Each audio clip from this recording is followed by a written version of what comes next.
How to enable dark mode in Safari. So hello guys, welcome back to my YouTube channel. Today I'm going to show you how you can easily enable the dark mode in your Safari application. So without any further ado, let's get started. First, simply head over to your Safari application, and inside Safari application, head over to Google www.google.com, and you will see this interface. Once you see this interface, as you can see here, one hamburger icon in top left corner here.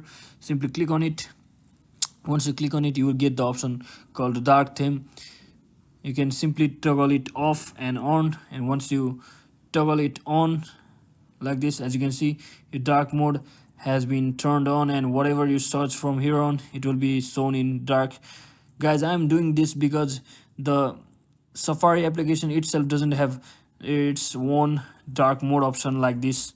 So that is the way, one easy way to do or toggle the dark mode on in Safari. So that is it guys. Thanks for watching. Don't forget to like and subscribe to the channel. See you in the next